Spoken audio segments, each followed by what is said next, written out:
any warning, a colossal fireball rockets down from space like a speeding bullet. Upon impact, apocalyptic destruction will ensue.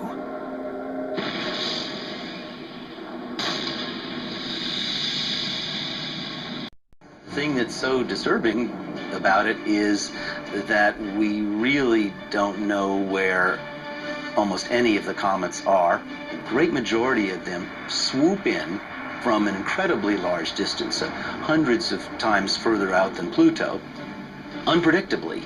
And we don't even notice them, don't even discover them until they start getting heated up by the sun, so they really start shining and glowing. By that time, it only has a few months before it's going to cross through at very high speed through the inner part of the solar system. And that is really too late to do anything about it. In that case, we're talking about something that's 5 or 6 miles across. You're just dumping such an incredible amount of energy into one place at one time. It tends to light everything on fire, everything within hundreds of miles. And then that just creates mass firestorms. It's filling the atmosphere with smoke. Of course, if there are any cities, they're incredibly flammable. I mean, the amount of soot just completely blocks all the light. And it's not just you that can't see anything, it's the plants. Photosynthesis. It can all be shut down as a byproduct of this impact. As destructive as an impact on land would be, a large comet or asteroid hitting open water would create even more havoc.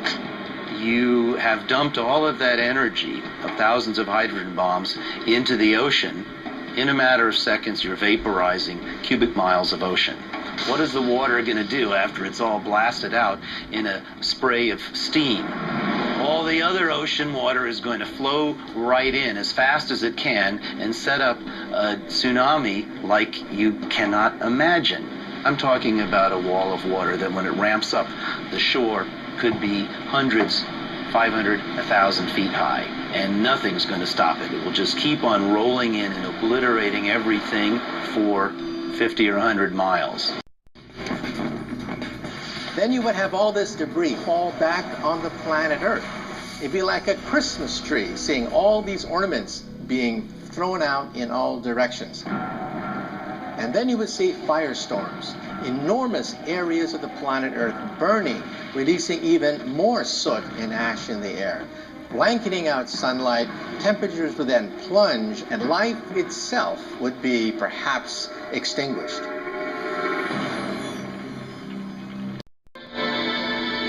Once scientists had said it could never happen. Now many were shocked. Some talked about the end of the world.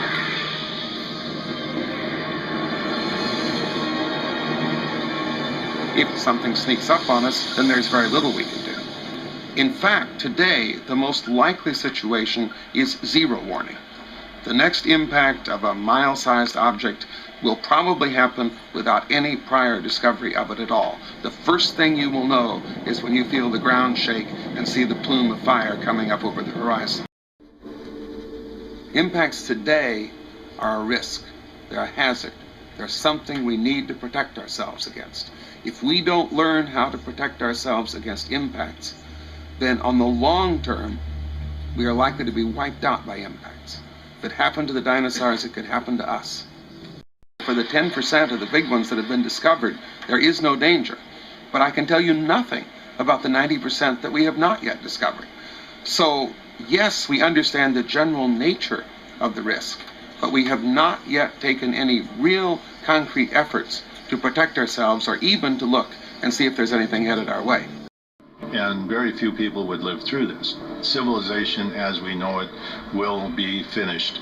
Earth would be basically brought back to its knees, to the cave ages, if you will. After people start missing a few meals, starvation, hunger starts to set in, people get concerned about their families, about providing for their children. A person will do unspeakable things. When it comes down to survival and you're looking at the faces of your hungry children, you're going to do anything you can to make sure that your children get fed and that you get fed. So it's not a question of if it'll happen, it's a question of when it will happen. The clock stopped at 1:17.